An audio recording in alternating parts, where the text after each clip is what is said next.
আসসালামু আলাইকুম, বিসমিল্লাহির রহমানির রহিম। প্রথমে আমি আজ দেখব আমরা ছোলা বুট কীভাবে ভুনা করতে হয়। এখানে আমি প্রথমে দিয়ে দিলাম কিছু তেল,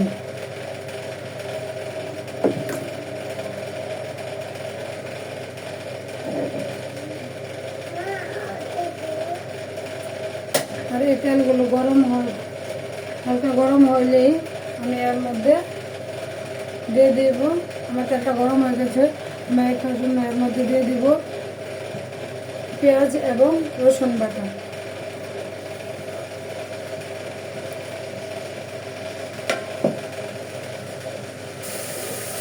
আর পেঁয়াজ এবং রসুনটা হালকা ভাজা হয়ে গেলে আমি এর মধ্যে দিয়ে দিব কিছু গরম মশলা। দিয়ে দিলাম দুটো তেজপাতা, দুটো এলাচি, দুটো দারচিনি এবং দুটো লবঙ্গ। সবগুলো আমি তেলের মধ্যে ভালোভাবে ভেজে নেব।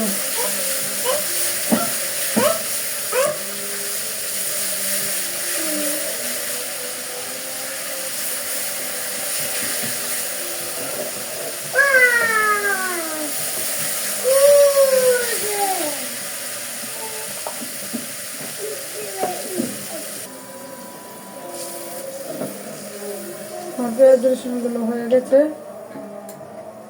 তার মধ্যে আমি দিয়ে দেব হাফ স্পুন আদা গুঁড়ো,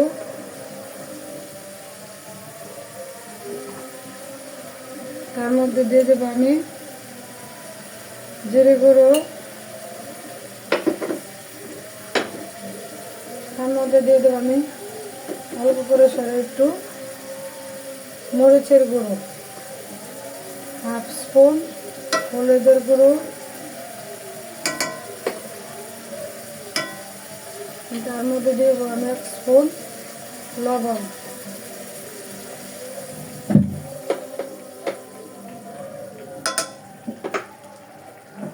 আর এই সব মশলাগুলোকে আমি একসাথে কষিয়ে নেব।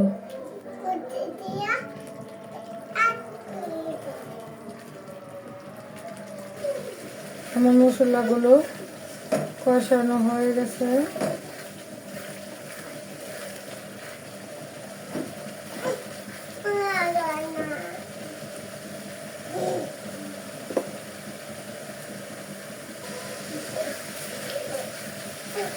তুমি রাগ করেছ?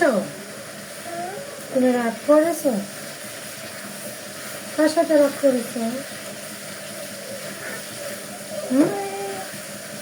আপুর সাথে? আপুর সাথে? ডিম খাবে? ওকে, ছোলা খাবে কে?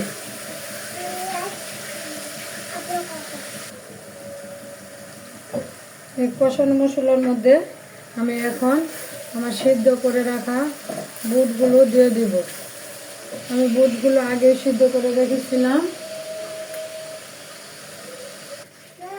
আর এই বুটগুলো আমি অল্প একটু লবণ, অল্প একটু মরিচের গুঁড়ো, একটু হলুদের গুঁড়ো দিয়ে আগে ভেজে সিদ্ধ করে রেখেছিলাম। আর ওই বুটগুলো আমি এখন অল্প অল্প করে নেড়ে নেড়ে সবগুলো বুট দিয়ে দিব। আর এখানে আমার বুট আছে প্রায় 1 কেজির মতো। সবগুলো বুটি আমি এখন দিয়ে দিব। সাথে দিয়ে দিব আগে আমি 2টা আলু সিদ্ধ করে ভেঙে রেখেছিলাম, ও সিদ্ধ করা আলু 2টো। এখন আমি সবগুলো উপাদান একসাথে মিশিয়ে নেব।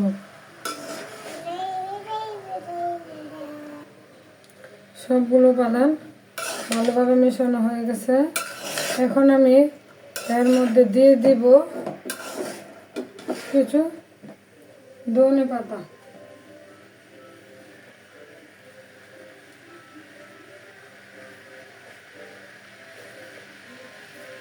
আর 2টো কাঁচামরিচ এবং কুচি করে রাখা দুটো পেঁয়াজ। এখন আমি এগুলোকে আবারও ভালোভাবে মিশিয়ে নেব। আর এগুলো খেতে অনেকটাই টেস্টি এবং ভালো লাগবে।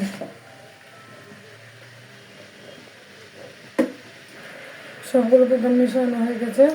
এখন আমি তো দিয়ে দিব 1 কাপ পরিমাণ পানি, যেন আমার সবগুলো মশলা ওটার ভিতরে ভালোভাবে মিক্সড হয়।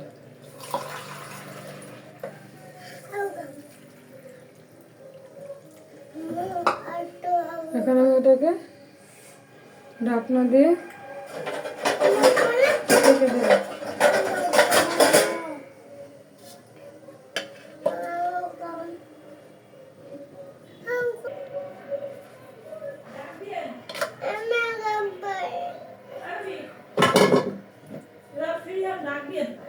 এখন আমি সবগুলো একটু দেখে নিই কি বলে। নেড়ে চেড়ে আবার একটু নেড়ে চেড়ে দিলাম।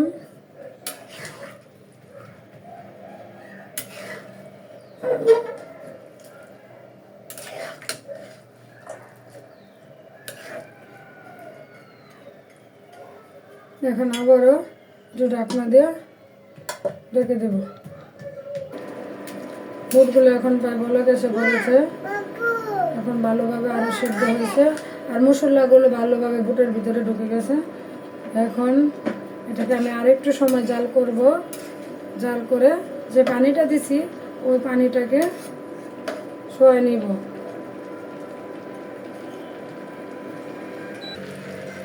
আবারও একটু নেড়ে চেড়ে দিলাম। এভাবে একটু পরপর নেড়ে দিতে হবে, নয়তো নিচ দিয়ে পুড়ে যাবে। আর যদি নিচ দিয়ে পুড়ে যায় সেটা খেতে ভালো লাগবে না। এখন আমি দেখে নিই ঢাকনাটা উপর করে যে ভাজিটা কী হয়েছে। হ্যাঁ, আমার এখন বুট ভাজিটা সম্পূর্ণ হয়ে গেছে। আর এই বুট ভাজিটা আপনারা ইচ্ছা করলে টমেটো এবং শসার সাথেও খেতে পারবেন, আবার মুড়ির সাথেও খেতে পারবেন। মুড়ি, পেঁয়াজ, বুট, বরিন্দা সব কিছু একসাথে দিয়ে মেখে পেঁয়াজ, রসুন, পেঁয়াজ, ধনেপাতা, তারপর আদা কুচি দিয়ে খেতে পারবেন, আর মুড়ির সাথেও খেতে পারবেন। এখন আমি ওইটাকে চুলা থেকে নামিয়ে নিব। আর এখন এটা সম্পূর্ণভাবে হয়ে গেছে। আর এটা দেখতে কতটা সুন্দর এবং সফট হয়েছে বোঝা যাচ্ছে, খেতে অনেকটা ভালো লাগবে। আর এখন আমি চুলা থেকে নামিয়ে পেলাম, চুলার আঁচটা অফ করে দিলাম।